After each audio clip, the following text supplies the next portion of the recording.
Hi, my name is Tim Wilson. I'm the Chief Technology Officer for Osseo Area Schools, here with a video about our Digital Learning for All project, and specifically about the iPads that we'll be distributing to thousands of our students this fall. The purpose of this video is that families and students will learn about our digital learning vision, understand the role of iPads in teaching and learning here in Osseo Area Schools, and also understand the student and parent roles in our new digital learning work. Digital learning may be a new term to you. We're defining it as using technology to engage students and personalize learning in order to accelerate equitable student achievement. Before I go any further, I want to take a few moments to talk to you about our school district's mission and how it relates to the iPads that we're distributing this fall. Our mission means a lot to us as a school organization. It's to inspire and prepare all students with the confidence, courage, and competence to achieve their dreams, contribute to community, and engage in a lifetime of learning. That mission is our highest aspiration as a school district, and we use it to do all sorts of planning throughout the year, from budget allocations to significant projects like our digital learning work. We have 4 strategies that fit within our mission, and one of those says that we will create transformational system change to ensure equitable student achievement. And what that means is that we're going to do whatever it takes to make sure that every student achieves to his or her potential. Every spring, after our core planning team meets together to review our progress on our strategic plan, they consider new priority work for the school district. Priority work is our word for the most important projects that we do every year. And in the spring of 2013, our core planning team recommended that the school district create a digital learning plan. The first step of that was to create a digital learning vision, which is aligned with the strategy and ultimately helps us achieve our mission. After the digital learning vision was created, but before the tech levy was passed, we convened a group of approximately 60 teachers, administrators, technology staff, and parents to think about what a technology vision would look like in Osseo Area Schools. We completed our vision document in the summer of 2013, and that November, the community of Osseo Area Schools passed a technology levy which provided resources for us to put our vision into action. The result of that vision, or rather the realization of that vision, is our digital learning plan. And one component of the digital learning plan is to provide iPads to students. So I want you to take note of the direct path between our mission, the thing that we care most about as a school district, and providing iPads to students. iPads are great technology, but we're not providing them because they're great technology. We're providing them because we think that iPads will help us improve teaching and learning and ultimately achieve our mission. Our Digital Learning for All vision document contains a number of statements that we believe about digital learning technologies. You can see them here in the video. In essence, we believe that digital learning tools will help teachers be more effective instructors and students to be more effective learners. The second part of our digital learning vision describes what we will do to bring these digital technologies into the classroom and make them available for all students. I described our digital learning plan before as the realization of our digital learning vision. Here you can see on the left those statements about what we intend to do in response to our vision, and on the right are the elements of our digital learning plan that correspond to what we said that we would do in our vision. Remember, our vision document was created before the technology levy was passed. It's only with the provision of the technology levy funds that we have the resources to put that digital learning vision into action. And what you see on the right-hand side of the screen are the ways that we're using those technology levy resources to impact students.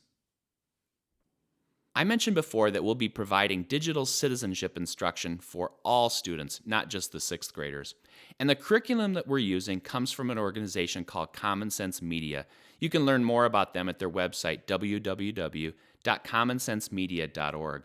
It's a great resource, not just for teachers and schools, but for parents as well.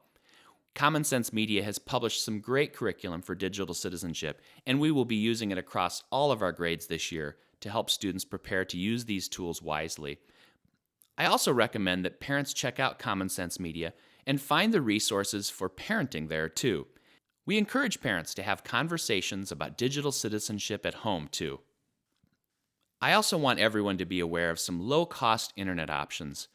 If you do not have high-speed internet access at home, I encourage you to check out the website www.everyoneon.org. When you visit the site, you can enter your zip code, and if you qualify for a free or reduced price school lunch, you can get internet service at home for as little as $10 per month. So visit the website, enter your zip code, and see if there are any low-cost offers in your area. Let's talk a little bit about appropriate use of the iPads. Please remember that the iPad is the property of District 279, and we're providing it specifically for educational use. And use of the iPad is a privilege, just like riding the school bus. If a student persists in making poor choices with the iPad, we may have to hold on to it for a little while. Students, we want you to bring the iPad fully charged to school every day. The battery lasts for hours, so if it's fully charged, you'll have no trouble getting through a full school day. It's essential that the iPads remain in their protective cases at all times. We're leasing these iPads, so after 3 years, we need to be able to return them in excellent condition. And as long as they stay in the cases, they'll be great. Students, remember that everything in the student handbook and school board policies related to technology use applies whenever you're using the iPad, whether you're at school or at home. Please don't make any permanent marks on the iPad. Remember, I said we need to return them after 3 years, so they need to be in excellent condition. Removable stickers or markings on the iPad case are fine and will help students identify which iPad is theirs in class. The iPad is subject to inspection at any time by a teacher or administrator. The school district has purchased and will purchase more apps over time, and all of those apps are the property of the school district. Every student will need to create an Apple ID, and credit cards are not required for those Apple IDs.